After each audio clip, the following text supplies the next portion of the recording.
Hey, Steelers fans! Today we have some news that could change the course of our season. With negotiations heating up between the 49ers and the Steelers to bring in wide receiver Brandon Aiyuk. Did you hear what just came out?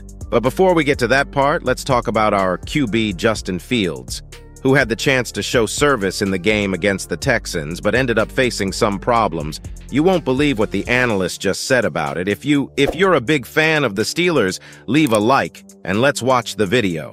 As trade rumors swirl around San Francisco 49ers wide receiver Brandon Aiyuk potentially heading to the Pittsburgh Steelers, Steelers offensive coordinator Arthur Smith is keeping his focus firmly on the players currently on his team. NFL Network insider Ian Rappaport reported that although Pittsburgh and San Francisco have tentatively agreed on a trade, and the Steelers are ready with a contract for Aiyuk, the 49ers are still considering a long-term deal to keep him.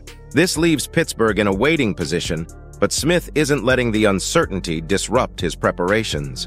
"I concentrate only on the players we currently have," Smith remarked. "Speculating on potential roster changes is unproductive. Our duty is to maximize the talents of those here." Smith's current squad includes a diverse group of receivers like George Pickens, Van Jefferson, Calvin Austin III, Scotty Miller, Quez Watkins, and Roman Wilson. He expressed particular enthusiasm for Jefferson and Miller, both of whom have played on Super Bowl-winning teams and shown great promise during camp. Having multiple weapons like Jefferson and Miller, who have championship experience and a strong desire to compete, is a big advantage, Smith noted. Jefferson, despite a less-than-stellar previous season with the Rams and Falcons, has emerged as a potential number 2 receiver opposite Pickens.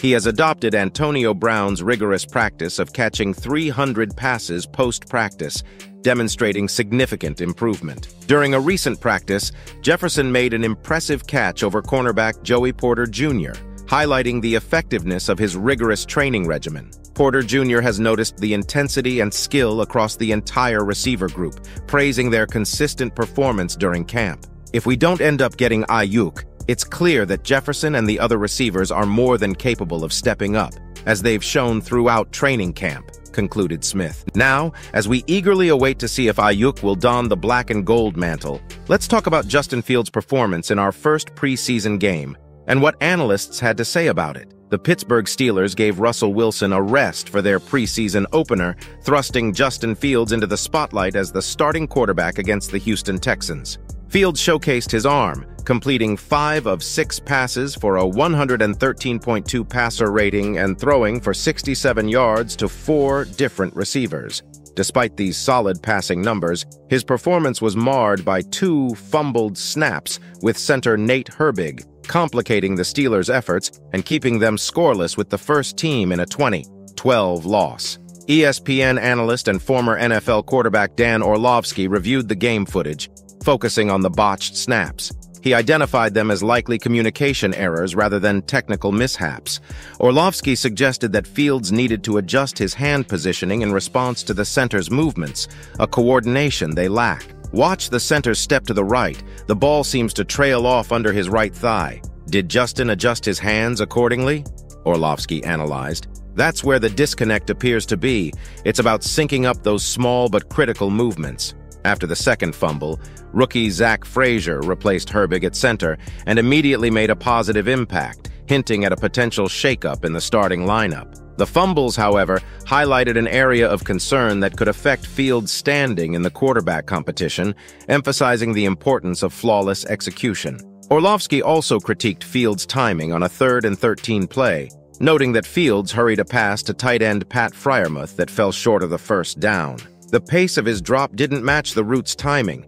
It's crucial for his development to sync his movements with the receiver's routes, Orlovsky pointed out.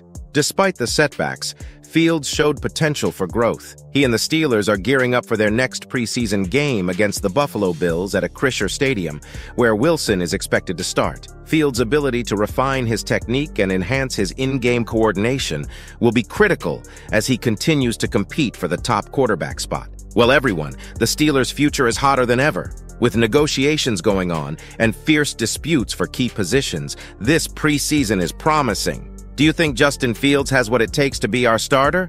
And will Aiyuk end up in Pittsburgh? Leave your opinion in the comments and don't forget to click on the video that appears on your screen for more updates and analysis. Until next time.